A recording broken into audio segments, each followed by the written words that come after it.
قیامت کے دن سارے لاکس ان لاک ہو جائیں گے، سارے پاسورڈ اوپن ہو جائیں گے، ساری زندگی کی کتاب کھل جائے گی. ہائے ہائے ہائے کیا منظر ہوگا. اللہ ہم سب کے عیبوں پر پردہ ڈال دے. اللہ ہمارے گناہوں پر اپنے عفو و کرم کا پردہ ڈال دے. ہم تو یہی دعا کرتے ہیں. ہم تو شب قدر میں بھی دعا کرتے ہیں، اللہم انکا عفو تحب العفو فاعف عنا.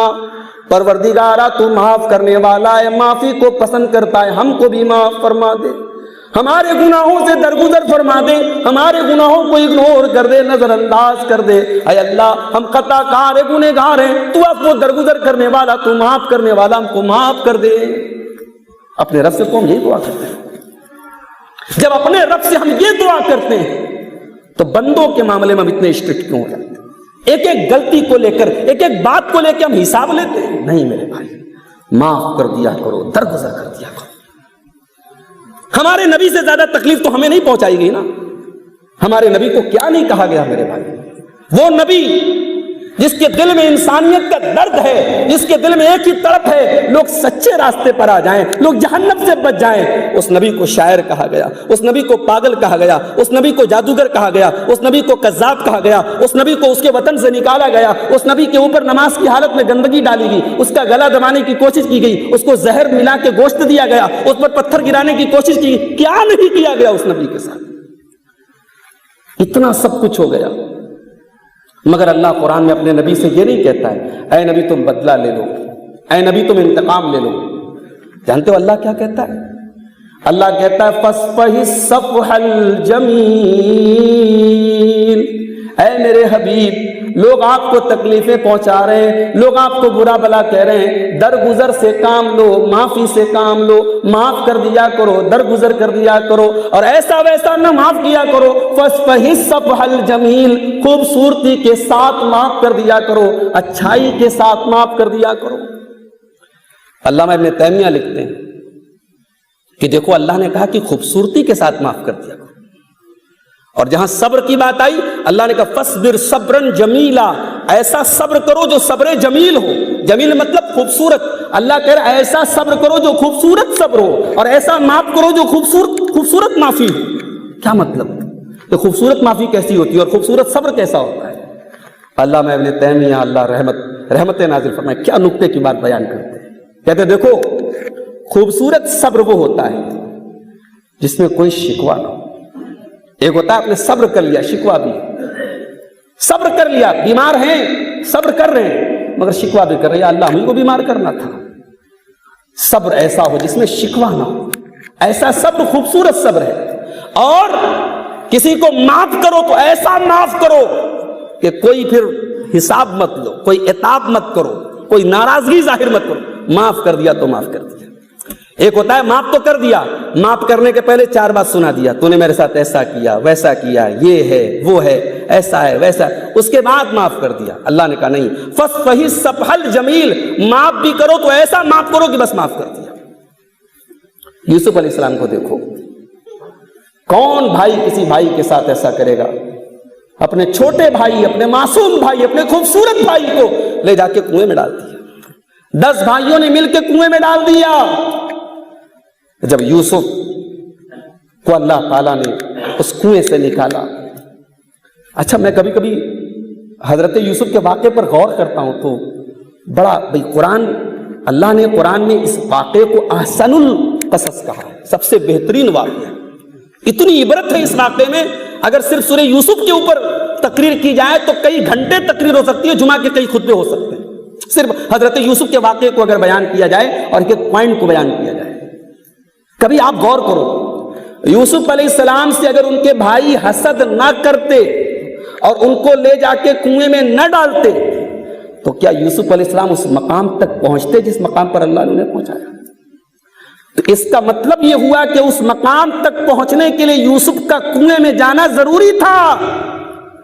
ہم اور آپ ہوتے اور ہم کنویں میں چلے جاتے تو ہمیں لگتا کہ اتنی بڑی مصیبت آ گئی، مگر سونا بھی تبھی نکھر کر کے سامنے آتا ہے جب سونے کو آگ میں تپایا جاتا ہے، جب آزمائشوں کی بھٹی میں تپایا جاتا ہے، تب وہ سونا جو ہے پیور اور شدھ بنتا ہے۔ میرے بھائیوں، ہمارے اوپر آنے والی آزمائشیں اور تکلیفیں کبھی کبھی ہمارے اونچے مقام دینے کے لیے اور ہمیں دنیا میں ترقی دینے کے لیے ہوتی ہے، اور ہم اسے غلط سمجھتے ہیں۔ ہمارے بارے میں ہمارا رب کیا فیصلہ کرتا ہے یہ ہمارے رب کو زیادہ اچھی طریقے سے معلوم ہے۔ حضرت یوسف علیہ السلام کو اللہ نے اس مقام تک پہنچایا، بھائیوں نے کنویں میں ڈالا، اور آج وہ دن ہے حضرت یوسف علیہ السلام مصر کے بادشاہ کے لیول پر ہیں، بادشاہ کی گدی پر بیٹھے ہیں، اور آ کر کے ان کے بھائی کہتے ہیں اے بادشاہ سلامت، اے عزیز مصر، ہم بڑے قریب ہیں اور بڑے پریشانی کے شکار ہیں، تصدق علینا، ہم کو آپ اناج دیجئے اور ہم پر خیرات کیجئے، ان اللہ یجزی المتصدقین، اللہ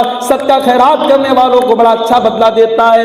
آج وہی بھائی ان کے سامنے آ کر کے خیرات مانگ رہے ہیں، یوسف کا دل بھر آیا، یوسف کے دل کو چوٹ پہنچی، میرے بھائی آج میرے آگے خیرات مانگ رہے ہیں۔ انہوں نے کہا کیا آپ لوگوں کو یاد ہے آپ لوگوں نے یوسف کے ساتھ کیا کیا تھا، اس کے بھائی کے ساتھ کیا کیا تھا؟ بھائیوں نے اب غور کیا، دیکھا کہ یہ تو ہمارا بھائی یوسف لگ رہا ہے۔ کہا کہ کیا آپ یوسف ہیں؟ کہا کہ ہاں میں یوسف ہوں، اور یہ میرا بھائی بنیامین ہے، اور اللہ نے ہم پر احسان کیا اور آج اللہ نے ہم کو اس مقام تک پہنچا دیا۔ اتنا کہنے کے بعد حضرت یوسف نے اپنے بھائیوں کو کچھ برا بھلا نہیں کہا، کوئی سرزنش نہیں کی، کوئی عتاب نہیں کیا، کوئی پچھلا قصہ کہانی لے کر کے نہیں بیٹھ گئے، بلکہ ایک جملے میں فرمایا لا تثریب علیکم اليوم یغفر اللہ لکم وہو ارحم الراحمین۔ کہا کہ جاؤ میرے بھائی، آج یوسف تم سے کوئی بدلہ نہیں لینا، جاؤ میں نے تم سب کو معاف کر دیا، اللہ تم کو معاف کرے، پچھلی کسی بات کا ذکر نہیں کیا۔ ہمارے یہاں تو معافی تلافی بھی ہوتی ہے تو پیاز کے چھلکے کی طرح پچھلی تمام باتیں کھولی جاتی ہیں، نہیں میرے بھائی، معاف کرو تو خوبصورتی کے ساتھ معاف کرو، جیسے یوسف نے معاف کیا، جیسے ہمارے نبی نے معاف کیا فتح مکہ کے موقع پر۔ اللہ معاف کرنے والوں کو پسند کرتا ہے۔ حضرت عائشہ سے کسی نے پوچھا کہ اماں عائشہ، اللہ کے نبی کا اخلاق کیسا تھا؟ کہا کہ لم یکن فاحشا، اللہ کے نبی صلی اللہ علیہ وسلم فحش زبان استعمال نہیں کرتے تھے، کبھی گالی یا گندی زبان استعمال نہیں کرتے تھے، ولا متفحشا، اور گالی کے جواب میں بھی گالی نہیں دیتے تھے، ولا سخابا فی الاسواق، اور بازاروں میں چلا چلا کے بات نہیں کرتے تھے، ولا یجزی بالسیئۃ السیئۃ، اور برائی کا بدلہ برائی سے نہیں دیتے، ولکن یعفو ویصفح، بلکہ معاف کر دیتے تھے، درگزر کر دیتے تھے۔ ہمارے نبی درگزر کر دیتے تھے۔ بھائی ہماری کیا اوقات ہے، ہماری کیا حیثیت ہے؟ رشتوں کو بچانا ہے، خاندان کو جھگڑوں سے بچانا ہے، خاندان کے جھگڑے ختم کرنا ہے، معاف کر دینے کو عادت بنا دو۔ حضرت عمر کا نام سنا ہے؟ کتنے جلالی صحابی تھے۔ حضرت عمر کے بارے میں کبھی کبھی ایسا لگتا ہے کہ ان کا ہاتھ ہمیشہ تلوار کے دستے پہ رہتا تھا۔ اکثر حدیثوں میں ہم پڑھتے ہیں نا، کسی کا معاملہ آتا تو حضرت عمر کہتے تھے اے اللہ کے رسول اجازت دیجیے گردن مار دو۔ ان کی تلوار ہمیشہ کسی نہ کسی کی گردن ناپنے کے لیے تیار رہتی تھی۔ حضرت عمر بیٹھے ہوئے، ایک دیہاتی آدمی آتا ہے، کہتا ہے یبن الخطاب، اے خطاب کے بیٹے، واللہ لا تأتینا بالجزل ولا تحکم فینا بالعدل، کہا اے خطاب کے بیٹے تو ہمیں کچھ دیتا بھی نہیں اور ہمارے ساتھ انصاف بھی نہیں کرتا ہے، ہمارے ساتھ ناانصافی کرتا ہے اور ہمیں کچھ دیتا بھی نہیں۔ حضرت عمر مارے غصے کے کانپنے لگے۔ غصے کی بات ہے، حضرت عمر ہے، اتنی بڑی حکومت کی کرسی پر بیٹھا ہوا انسان، 22 لاکھ اسکوائر میل کے ایریا پر حکومت کرنے والا انسان، اور پھٹے پرانے کپڑے پہننے والے حضرت عمر، ان سے کوئی کہہ رہا ہے کہ آپ انصاف نہیں کرتے، آپ ہمیں دیتے نہیں کچھ۔ حضرت عمر کو بڑا غصہ آیا اور ایسا لگ رہا تھا کہ اب غصے میں حضرت عمر کوئی کڑا فیصلہ نہ لے۔ اتنے میں وہاں جو لوگ موجود تھے حضرت عمر کی کیبنٹ میں اچھے لوگ تھے، بڑے لوگ تھے، ایک آدمی نے کھڑے ہو کے کہا کہ اے امیر المومنین، اللہ قرآن میں کہتا ہے خذ العفو وأمر بالعرف وأعرض عن الجاہلین، اے میرے نبی آپ لوگوں کو معاف کر دیا کریں اور بھلائی کا حکم دیا کریں اور جاہلوں کے منہ نہ لگا کریں، جاہلوں کو اگنور کر دیا کریں، نظر انداز کر دیا کریں۔ اے امیر المومنین، یہ اللہ کا کلام ہے، یہ قرآن کی آیت ہے، اور یہ انسان جاہل ہے، یہ نہیں جانتا یہ کیا بول رہا ہے۔ اے امیر المومنین، اس کو نظر انداز کر دیجئے۔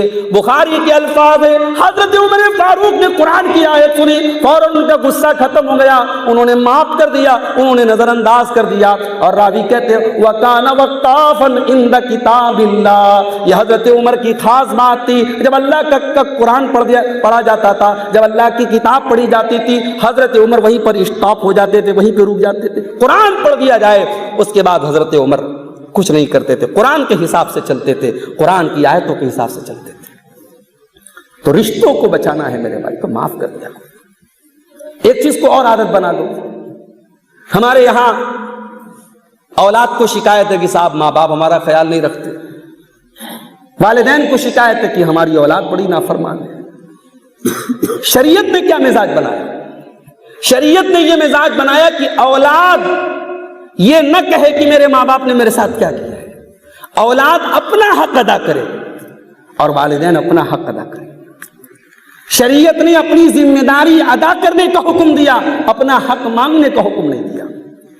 اللہ نے اولاد سے یہ نہیں کہا تم اپنے ماں باپ سے اپنا حق مانگو، بلکہ اللہ نے اولاد سے کہا وَبِالْوَالِدَيْنِ إِحْسَانًا، اپنے والدین کے ساتھ ہمیشہ اچھا سلوک کرتے رہو۔ والدین اگر کچھ غلط بھی کر رہے ہیں، ناانصافی بھی کر رہے ہیں، ظلم و زیادتی بھی کر رہے ہیں، تب بھی آپ کو اپنے والدین کے ساتھ بدتمیزی کرنے کا، ان کا حق مارنے کا، ان کے ساتھ کوئی غلط کام کرنے کا آپ کو کوئی ادھیکار نہیں ہے۔ اور اگر اولاد نافرمان ہو جائے، اولاد نالائق ہو جائے، والدین کو کوئی ادھیکار نہیں کہ اپنی اولاد کو اس کے حق سے محروم کر۔ ہمارے یہاں جو ایک رواج ہے نا، اولاد کو آگ کر دینے کا رواج، جس کو بنارس کی زبان میں کہتے ہیں لا دعویٰ کر دینا، عدالت میں چلتا ہے۔ باپ بیٹے میں ٹھنا ٹھنی ہو گئی، باپ بیٹے میں جھگڑا ہو گیا، اب باپ جا کر کے عدالت میں ایک پیپر تیار کرواتا ہے، میری جائیداد میں میرے بیٹے کا کوئی حق نہیں۔ ظلم ہے یہ، اللہ کا حساب دینا پڑے گا آپ کو اگر آپ نے اپنی اولاد کو آگ کیا ہے اپنی جائیداد سے، آپ کو کوئی ادھیکار نہیں۔ یوصیکم اللہ فی اولادکم، آپ کی وراثت میں، آپ کی پراپرٹی میں آپ کی اولاد کا حق آپ نے نہیں رکھا، اللہ نے رکھا ہے، اور اللہ کے دیے گئے حق کو چھیننے کا آپ کو کوئی حق نہیں ہے میرے بھائی۔ تو اللہ نے اولاد سے یہ نہیں کہا کہ تم باپ سے اپنا حق مانگو، ہمارے یہاں حق مانگنے کی بات زیادہ چلتی ہے۔ نوکری کرنے والوں کو اپنی تنخواہ ٹائم پر چاہیے، ان کی اپنی رسپانسبلٹی کیا ہے، ان کی اپنی ذمہ داری کیا ہے، یہ ان کو نہیں معلوم ہے۔ آج ہر آدمی اپنا حق مانگ رہا ہے، اس کی ذمہ داری کیا ہے، اس کو کیا کرنا ہے، اس سے مطلب نہیں ہے۔ نبی اکرم نے یہ مزاج بنایا کہ اپنی ذمہ داری ادا کرو۔ ایک مثال دیتا ہوں، اور بڑی ایموشنل مثال دے رہا ہوں، اگر دل اور دماغ کے دروازے کھلے ہیں تو بڑے غور سے اس مثال کو سنیے۔ جنگ حنین کا موقع تھا، اسلامی تاریخ میں یہ بھی بڑی عجیب و غریب جنگ لڑی گئی ہے۔ جنگ حنین یہ پہلی جنگ تھی، اس میں مسلمانوں کی تعداد دشمن سے زیادہ تھی، 12,000 مسلمان تھے اس جنگ میں، دشمن سے زیادہ تھے۔ مسلمانوں کو لگا کہ ارے ہمیشہ تو ہم 313 تھے تو 1,000 سے جیت جاتے تھے، آج تو ہم 12,000 کی تعداد میں ہیں۔ مسلمانوں کے اندر تھوڑا سا تکبر پیدا ہو گیا، تھوڑا سا گھمنڈ پیدا ہو گیا۔ یہ قرآن کے الفاظ ہیں، میرا جملہ نہیں، یہ قرآن کا جملہ ہے۔ بہرحال جنگ ہوئی، شروع میں مسلمانوں کو دھکا ملا، دشمن سب تیر اندازی میں ماہر تھے، جب تیر چلایا تو مسلمانوں کے پیر اکھڑ گئے، قدم اکھڑ گئے۔ پھر اللہ تعالیٰ نے مدد فرمائی اور یہ جنگ مسلمانوں نے جیتی، جنگ حنین۔ جنگ کے بعد جب مال غنیمت کو تقسیم کرنے کی بات آئی تو اللہ کے نبی نے ان لوگوں کو جو ابھی نئے نئے مسلمان ہوئے تھے، جو فتح مکہ کے موقع پر مسلمان ہوئے تھے، ان کو زیادہ حصہ دیا۔ کچھ ایسے بھی لوگ تھے جو ابھی مسلمان نہیں ہوئے تھے، ان کو اسلام کی طرف مائل کرنے کے لیے اللہ کے نبی نے ان کو دیا۔ اور انصاری صحابہ کرام جن کا رول سب سے زیادہ تھا اس جنگ میں، ان کو اللہ کے نبی نے کچھ نہیں دیا۔ اب انصاری صحابہ کرام میں جو بزرگ لوگ تھے، جو بوڑھے لوگ تھے، وہ تو تجربے کار لوگ تھے، وہ جانتے تھے مال کی کیا حیثیت ہے، وہ تو کچھ نہیں بولے۔ جو نوجوان طبقہ تھا اس کے دل میں تھوڑا ملال پیدا ہوا، اس کے دل میں یہ خیال پیدا ہوا کہ جن لوگوں کو اپنی تلوار سے ہم نے مارا ہے، قریش کے لوگوں کو، قریش کے لوگوں کو بھر بھر کے اللہ کے نبی نے مال غنیمت دیا اور ہم کو کچھ نہیں ملا. تو انصاری صحابہ کرام میں باتیں ہونے لگی, آپس میں میٹنگیں ہونے لگی. اللہ کے نبی کے کانوں تک یہ بات پہنچ گئی کہ انصاری صحابہ کرام ناراض ہیں. اللہ کے نبی نے انصاری صحابہ کرام کو ایک جگہ اکٹھا ہونے کا حکم دیا. مدینہ کے سارے انصار ایک جگہ اکٹھا ہو گئے. اللہ کے پیارے نبی کھڑے ہو کر کے خطبہ دیتے ہیں اور خطبہ دینے کے بعد آپ فرماتے ہیں یا معاشر الانصار, انصار کس, اے میرے انصاری صحابہ, اے انصار کی جماعت, الم اجدکم ذلالا فہداکم اللہ بی, یہ بتاؤ کل تک تم گمراہ تھے, اللہ نے مجھ کو بھیج کر کے تم کو اسلام کا راستہ دکھا دیا, تم کو ہدایت کا راستہ دکھا دیا, بتاؤ یہ سچ ہے کہ نہیں ہے؟ انصاری صحابہ کرام نے ہاتھ اٹھا کے کہا اللہ و رسولہ امن, ہاں اللہ کے نبی ہم مانتے ہیں, اللہ کا ہم پر بہت احسان ہے, اس کے رسول کا ہم پر بہت احسان ہے. پھر آپ نے فرمایا الم اجدکم متفرقین فجمعکم اللہ بی, اے میرے انصاری صحابہ تم ایک دوسرے سے لڑا کرتے تھے, میں نے تم کو ایک کر دیا, تمہارے اندر اتحاد پیدا کر دیا, کیا یہ سچ ہے کہ نہیں؟ سارے انصاری صحابہ نے کہا اللہ و رسولہ ومن, ہاں اللہ کے نبی ہم مانتے کہ اللہ اور اس کے رسول کا بہت احسان ہے ہمارے اوپر. پھر آپ نے فرمایا الم اجدکم آلتن, کیا تم کو فقیر اور محتاج نہیں پایا تھا, آج اللہ نے تم کو مالدار بنا دیا, آج خوشحال بنا دیا. ہاں اللہ کے نبی آپ بالکل صحیح فرما رہے ہیں. اس کے بعد آپ نے فرمایا یا معاشر الانصار, اے انصار صحابہ کرام, اے میرے انصاری صحابہ, کیا تم نہیں چاہتے ہو کہ لوگ جب اپنے گھر کو جائیں تو سونا چاندی لے کر کے جائیں, اونٹ اور بکری لے کر کے جائیں, اور جب تم اپنے گھر کو جاؤ تو اللہ کے رسول کو لے کر کے جاؤ, کیا تم یہ نہیں چاہتے ہو؟ اے انصاری صحابہ لولا الہجرت لکنتم رعم من الانصار, اگر ہجرت نہ ہوتی تو میں بھی انصار میں سے ہوتا. الناس دسا الناس الانصار شعار والناس دثار. آپ نے فرمایا اے میرے انصاری صحابہ آپ کا تو مجھ سے اتنا گہرا تعلق ہے جیسے انسان کے اندر کا جو کپڑا ہوتا ہے, جو انر ہوتا ہے, جو اس کی باڈی سے ٹچ کرتا ہے, آپ تو میرے لیے اس کپڑے کی طرح ہیں جو انسان اندر پہنتا ہے, اور باقی لوگ تو باہر کے کپڑے ہیں, آپ تو میرے جسم سے ٹچ کرنے والے, میرے جسم سے لگے رہنے والے لوگوں کی طرح ہیں. اے میرے انصاری صحابہ آپ نے اپنے دل میں ایسا ملال کیسے پیدا کر لیا؟ پھر آپ نے فرمایا اے میرے انصاری صحابہ میں ایک چیز کی آپ کو اور پیشن گوئی دے دیتا ہوں, انکم ستلقون بعدی اسرتن, میرے بعد بھی ایسا زمانہ آئے گا جب دوسرے لوگوں کو بڑے بڑے عہدے دیے جائیں گے اور آپ کو وہ عہدے نہیں ملیں گے, آپ کے اوپر دوسروں کو ترجیح دی جائے گی. اگر ایسا ہو جائے تو اے میرے انصاری صحابہ تم کوئی پروٹیسٹ نہ کرنا, تم کوئی دھرنا پردرشن نہ کرنا, فاصبروا, تم صبر سے کام لینا, اپنا حق ادا کرتے رہنا, اپنی ذمہ داریاں ادا کرتے رہنا, حتی تلقونی علی الحوض, یہاں تک کہ تم حوض کوثر پر مجھ سے ملاقات کرنا.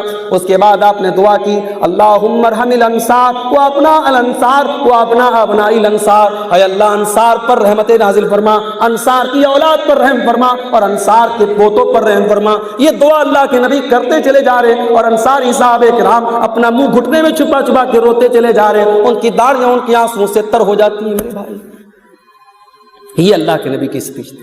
آج اس اسپیچ کو ہم جب پڑھتے ہیں حدیث کی کتابوں میں ہمارے رونگٹے کھڑے ہو جاتے ہیں. سوچو کہ صحابہ کرام جب اپنے نبی کی زبان سے ان الفاظ کو سنا ہوگا تو ان کا کیا حال ہے. تو نبی نے انصاری صحابہ کرام کو یہ نہیں سکھایا کہ جب دوسروں کو تمہارے اوپر فوقیت دی جائے تو تم پروٹیسٹ کرنا, تم اپنا حق مانگنا, نہیں, اپنی ذمہ داری ادا کرنا. آج ہر آدمی اپنا حق چاہتا ہے, ملائی چاہتا ہے, اس ملائی کے لیے جو قربانی دینا ہے وہ قربانی کوئی دینا نہیں چاہتا ہے. میرے بھائی رشتوں کو بچانا ہے, خاندان کو بچانا ہے, تعلقات کو بچانا ہے. آپ یہ مت دیکھو سامنے والا میرے ساتھ کیسا کر رہا ہے, آپ یہ دیکھو مجھے کیسا کرنا چاہیے. ادلا بدلی کرنا یہ تھوڑی ہے صلہ رحمی, اس کا نام تھوڑی ہے. اس نے اپنی شادی میں مجھے نہیں بلایا, میں کیوں بلاؤں؟ وہ میرے سکھ دکھ میں شامل ہوا, میں کیوں شامل ہوں؟ یہ میرے نبی کی تعلیم نہیں ہے. میرے نبی نے تو یہ تعلیم دی یا عقبۃ ابن عامر, اے عقبہ ابن عامر, آت من حرمک, جو تم کو نہ دے تم اس کو دو, وصل من قطعک, جو تم سے قطع تعلقی کرے تم اس سے رشتہ جوڑو, جو تم سے رشتہ توڑنے کی کوشش کرے تم اس سے رشتہ جوڑنے کی کوشش کرو. رشتوں کو بچانا ہے میرے بھائی, تو یہ اصول بھی ہمیں یاد رکھنا پڑے گا. اب آئیے قرآن کا 26واں پارہ کھولتے ہیں. اور سورہ حجرات کی چند آیتوں کو دیکھتے ہیں جہاں اللہ تعالیٰ نے خاندان کو بچانے کے نسخے ہمیں بتائے ہیں. یا ایھا الذین آمنوا لا یا ایھا الذین آمنوا ان جاءکم فاسق بنبأ فتبینوا، اے ایمان والو جب تمہارے پاس کوئی فاسق آدمی کوئی خبر لے کر کے آئے تو تحقیق کر لیا کرو، جانچ پڑتال کر لیا کرو، اور بغیر تحقیق کیے اس خبر کے اوپر کوئی ایکشن نہ لیا کرو. یہ بہت بڑا مسئلہ ہے. ہمارے یہاں تحقیق کہاں ہوتی ہے؟ جس سے ہمارا اختلاف ہو گیا اس کے بارے میں الٹی سیدھی سچی جھوٹی جو خبر آتی ہم فوراً مان لیتے ہیں، ہم تحقیق نہیں کرتے. تحقیق کرو میرے بھائی. خاندان میں کبھی کوئی مسئلہ ہو جائے، بھائی بھائی میں کوئی مسئلہ ہو جائے، سنی سنائی بات پر رشتے مت توڑ کے بیٹھ جاؤ، ناراض ہو کے مت بیٹھ جاؤ. سامنے بلاؤ، بیٹھ کے بات کرو، میٹنگ کرو، بیٹھ کے بات کرو، تحقیق کے ساتھ کام کرو.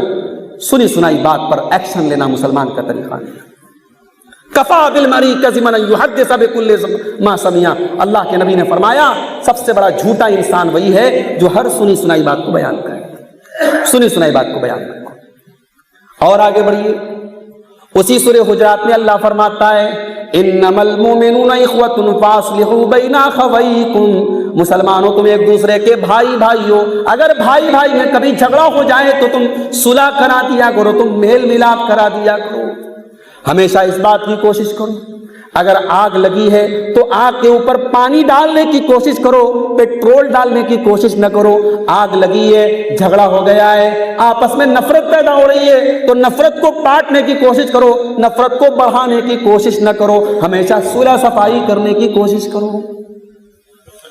اللہ کے نبی فرماتے، ابو داؤد کی صحیح روایت ہے، اے میرے صحابہ کیا میں تم کو وہ عمل نہ بتا دوں جو نماز سے افضل ہے، جو روزہ سے افضل ہے، جو صدقہ خیرات سے افضل ہے؟ صحابہ نے کہا اللہ کے نبی ضرور بتا دیجئے. آپ نے فرمایا اصلاح ذات البین، آپس میں صلح کرا دینا، آپس میں لوگوں کو ملا دینا. وفساد ذات البین ہی الحالقہ، اور آپس میں فساد پھیلانا اور آپس میں پھوٹ ڈال دینا اور آپس میں جھگڑا پیدا کر دینا یہ نیکیوں کو برباد کر دینے والی چیز ہے، یہ نمازوں کو برباد کر دینے والی چیز ہے. ابھی میں گھوسیا سے آ رہا ہوں، ایک صاحب سے بات ہو رہی تھی، کہنے لگے مولانا میرا بھائی 5 ٹائم کا نمازی، ایک وقت کی نماز قضا نہیں ہوتی، مگر اپنے ہی سگے بھائی کے خلاف ہر قسم کا ظلم کرنے کے لیے تیار ہے. یہ آج سماج کی ایک کڑوی حقیقت ہے میرے بھائی.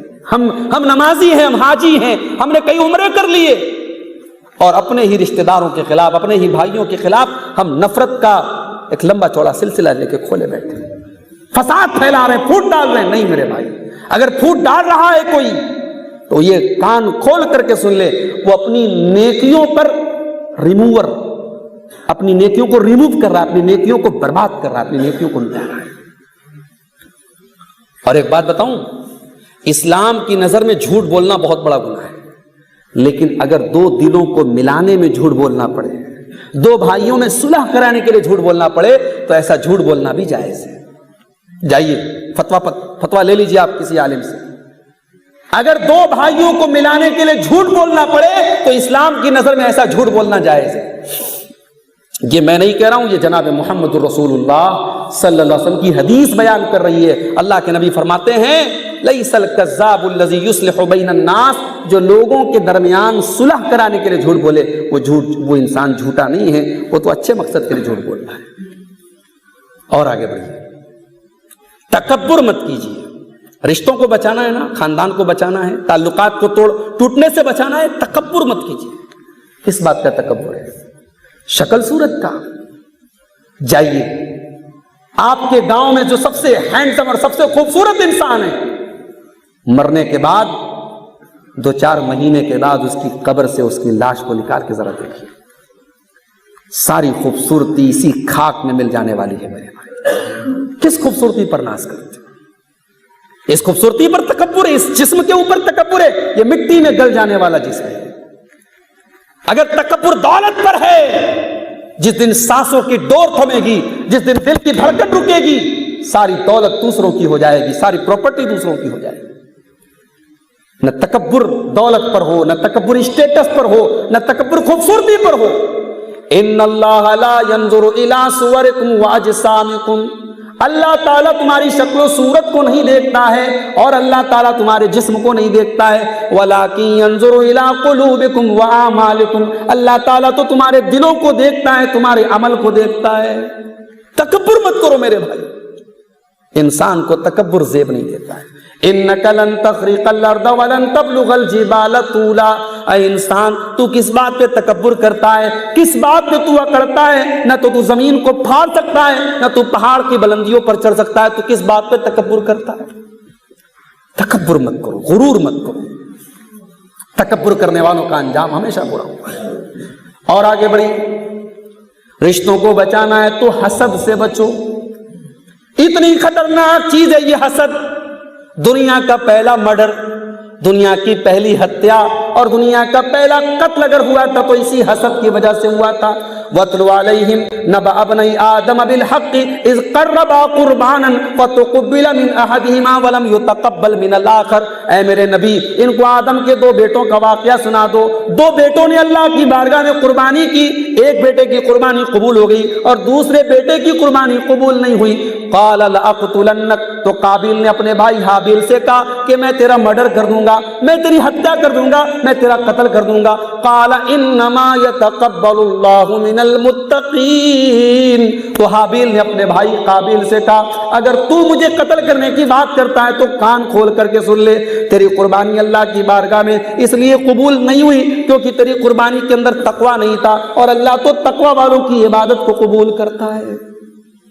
دنیا کا پہلا مرڈر قابیل نے حابیل کو قتل کیا تھا، اور اللہ کے نبی فرماتے ہیں قیامت تک جتنے مرڈر ہوں گے، جتنے قتل ہوں گے، ہر خون کا گناہ قابیل کی گردن پر بھی ہوگا، ہر خون کا گناہ، ہر مرڈر کا گناہ قابیل کی گردن پر بھی ہوگا۔ کیوں؟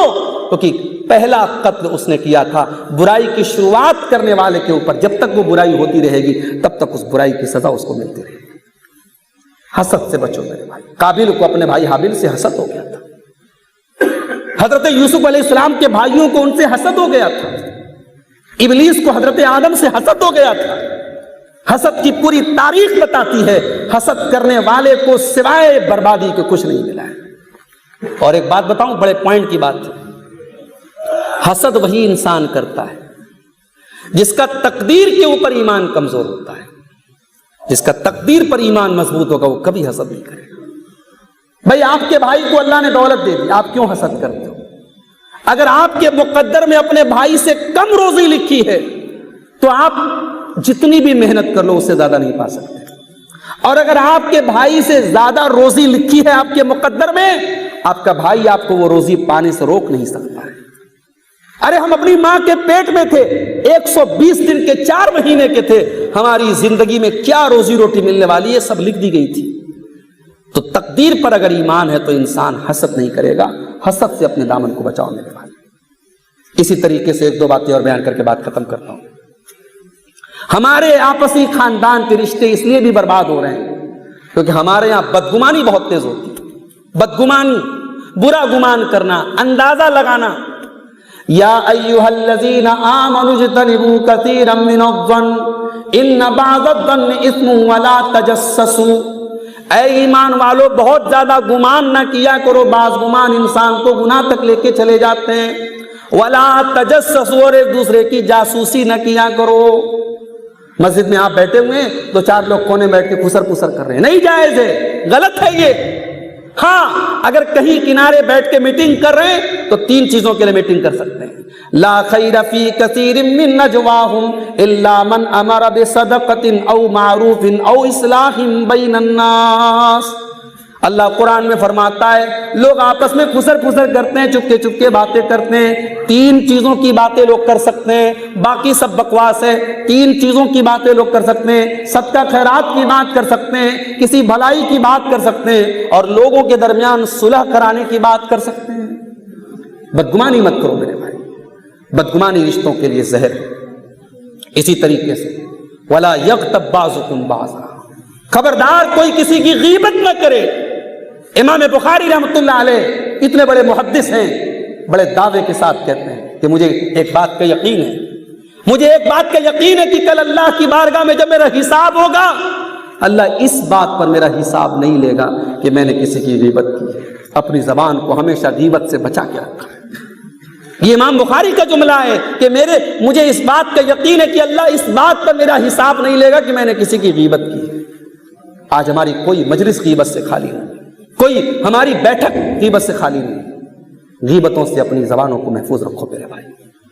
اور اسی طریقے سے اگر خاندان کو اور تعلقات کو ٹوٹنے سے بچانا ہے میرے بھائی، پہل کرو۔ اگر بگاڑ ہو گیا ہے، نفرت ہو گئی ہے، آگے بڑھ کر کے پہل کرو۔ آپ پہل کریں گے، آپ کی ناک کٹ جائے گی، بہت اچھی بات ہے۔ آئیے میں حدیث آپ کو سنا دیتا ہوں، اگر یہ حدیث سن لی آپ نے تو آئندہ آپ اپنی ناک نہیں بچائیں گے۔ اگر کبھی آپ کے بھائی سے، آپ کے رشتہ دار سے آپ کا جھگڑا ہو گیا اور آپ کو پہل کرنے میں سنکوچ ہو رہا ہے تو یہ حدیث ہمیشہ پڑھ لینا، سمجھ لینا۔ اللہ کے نبی فرماتے ہیں، ترمذی کی صحیح روایت ہے، انا زعیم ببیت فی ربض الجنہ لمن ترک المراء وان کان محقا، میں جنت کے نچلے درجے میں ایک مکان کی گارنٹی دیتا ہوں اس انسان کو جو حق پر ہونے کے باوجود جھگڑا ختم کر دے، جو جھگڑے کو ختم کر دے، جو معاملے کو نپٹا دے، اس کو پتا ہے کہ میں صحیح ہوں، سامنے والا غلط ہے، پھر بھی جھگڑے کو ختم کرنے کے لیے وہ بات کو ختم کر دیتا ہے۔ اللہ کے نبی فرماتے ہیں میں اس کو گارنٹی دیتا ہوں جنت کے نچلے حصے میں ایک مکان کی، وَبِبَيْتٍ فِي أَوْسَطِ الْجَنَّةِ، اور جنت کے بیچ میں ایک مکان کی گارنٹی دیتا ہوں اس انسان کو، لمن ترک الکذب وان کان مازحا، جو مذاق میں بھی جھوٹ نہ بولے، وببیت فی اعلی الجنہ، اور جنت کے اعلیٰ درجے میں ایک مکان کی گارنٹی دیتا ہوں اس انسان کو، لمن حسن خلقہ، جس کے اخلاق اچھے ہوں۔ جھگڑا ختم کر دو میرے، پہل کر دو، ناک کی پرواہ مت کرو، ایسی ناک کسی کام کی نہیں۔ اگر یہ ناک مٹ جائے، کٹ جائے اور ہمیں جنت میں مکان کی گارنٹی مل رہی ہے اللہ کے نبی کی زبان سے، تو یہ سودا مہنگا نہیں، سودا سستا ہے۔ اور آخری چیز، تعلقات کو بچانا ہے تو تعلقات میں کھاد پانی ڈالتے ہو، جیسے کھیت میں پیڑ لگایا، پودا لگایا تو اس کو کھاد پانی دیتے رہنا ہے نا۔ تعلقات کو کھاد پانی دیتے رہو۔ کھاد پانی کیسے دیں گے؟ 6 حق ہے، یاد رکھو۔ مسلمان کا مسلمان پر 6 حق، یہ عام مسلمان کا، یہ آپ کے اسلام پور کے ہیں اور آپ کا مسلمان بھائی بینی پور کا ہے اور آپ جانتے ہیں، جنسا کا ہے اور آپ جانتے ہیں، لوتا کا ہے آپ جانتے ہیں، رشتہ داری نہیں ہے، رشتہ داری ہے تو اور بڑا حق ہے۔ اگر ایک عام مسلمان کی اگر ہم بات کریں، اللہ کے نبی فرماتے 6 حق ہے۔ اذا لقیتہ فسلم علیہ، ملاقات ہو تو سلام کرو۔ ہمارے یہاں کیوں نہیں گڈ مارننگ سکھایا گیا؟ ہمارا کیوں نہیں گڈ ایوننگ سکھایا گیا؟ ہمیں سلام کیوں سکھایا گیا؟ ہمارا کسی سے جھگڑا ہے، ہماری کسی سے دشمنی ہے، وہ بھی سامنے مل گیا، السلام علیکم، ہم نے سلام کیا۔ جب ہم نے سلام کیا تو دشمنی تو ختم ہو گئی۔ سلام کا مطلب ہے میں تیرے لیے سلامتی کی دعا کر رہا ہوں۔ ارے جب سلامتی کی دعا کر رہا ہوں تو دشمنی کہاں رہ گئی؟ اسی لیے اللہ کے نبی فرماتے ہیں سلام کو پھیلاؤ، محبت بڑھے گی، نفرت ختم ہوگی۔ دوسری چیز، وَإِذَا دَعَاكَ فَأَجِبْهُ، جب آپ کا مسلمان بھائی دعوت دے تو دعوت قبول کرو۔ تیسری چیز، وَإِذَا اسْتَنصَحَكَ فَانصَحْ لَهُ، جب آپ سے مشورہ مانگے تو صحیح مشورہ دو۔ چوتھی چیز، وَإِذَا عَطِسَ فَحَمِدَ فَشَمِّتُ، جب آپ کے مسلمان بھائی کو چھینکائیں اور وہ الحمدللہ کہے تو یرحمک اللہ کو۔ اور پانچویں چیز، وَإِذَا مَرِضَ فَعُودُ، بیمار ہو جائے تو اس کی عیادت کرو۔ اور چھٹی چیز، وَإِذَا مَاتَ فَاتَّبِعُ، وہ انتقال ہو جائے تو جنازے میں شرکت کرو۔ یہ 6 حق ہے مسلمان کا۔ یہ حق کیوں بتایا گیا؟ کیوں ہمارے یہاں مسجد میں آ کے نماز پڑھنے کا حکم دیا گیا؟ بھئی گھر میں نماز پڑھ لیتے نہیں، مسجد میں آنا ہے۔ مسجد میں آئیں گے کوئی نظر نہیں آ رہا ہے، ارے فلاں صاحب نظر نہیں رہے، کیا بات ہے، بیمار ہیں، چلو ان کی عیادت کر لیتے ہیں۔ فلاں صاحب نظر نہیں آ رہے، ان کی ماں کا انتقال ہو گیا، چلو جنازے میں شرکت کر لیتے ہیں۔ یہ رشتوں کو کھاد پانی دیتے رہو میرے بھائی۔ یہ 6 حق ہیں، اگر ان کو یاد رکھو گے، ان کو نبھاتے رہو گے تو رشتے نہیں ٹوٹیں گے۔ سلام کرتے رہو، دعوت قبول کرتے رہو، دعوت دیتے رہو، اچھا مشورہ اور خیرخواہی قائم رکھو، جنازے میں شرکت کرتے رہو، بیمار کی عیادت کرتے رہو۔ یہ 6 چیزیں ہیں، اگر ان کے اوپر عمل کرتے رہے تو انشاءاللہ تعلقات بچیں گے میرے بھائی۔ اور پھر بھی سب کے بعد اگر جھگڑا ہو ہی جائے کسی سے تو کوشش کرو کہ 3 دن کے اندر جھگڑا ختم ہو جائے۔ لا یحل لمسلم ان یہجر اخاہ فوق ثلاث، اللہ کے نبی فرماتے کسی مسلمان کے لیے جائز نہیں ہے کہ 3 دن سے زیادہ تعلق توڑ کے رکھے۔ ہمارے یہاں وصیت چلتی ہے، ابا مرنے لگتے ہیں تو بیٹے لوگ سے کہہ کے جاتے دیکھ اپنے چچا سے تعلق مت رکھنا۔ ابا کی اس وصیت پر اولاد کا عمل کرنا حرام ہے۔ بعض اولاد ہوتی ہے نا، ہمارے باپ نے وصیت کی ہم نہیں جائیں گے چچا کے گھر پہ، ابا کا کسی غلط چیز کی وصیت کرنا حرام ہے، اور اس وصیت پر اولاد کا عمل کرنا بھی حرام ہے۔ باپ کی ہر وصیت نہیں مانی جائے گی، باپ کی جو صحیح بات ہوگی وہ مانی جائے گی، باپ کی جو بات اللہ کے خلاف ہے، رسول کے خلاف ہے، باپ کی وہ بات نہیں مانی جائے گی۔ یہ چند باتیں تھیں خاندانی اختلافات کو بچانے کے تعلق سے، اور میں امید کرتا ہوں کہ انشاءاللہ ہم سب اپنے گھروں کو بچانے کے لیے، اپنے تعلقات کو بچانے کے لیے ان باتوں پر عمل کریں گے۔ اللہ سے دعا ہے رب العالمین ہم سب کو ان چیزوں پر عمل کرنے کی توفیق عطا فرمائے۔ اللہ ہمارے دلوں میں ایک دوسرے کی الفت اور محبت قائم رکھے۔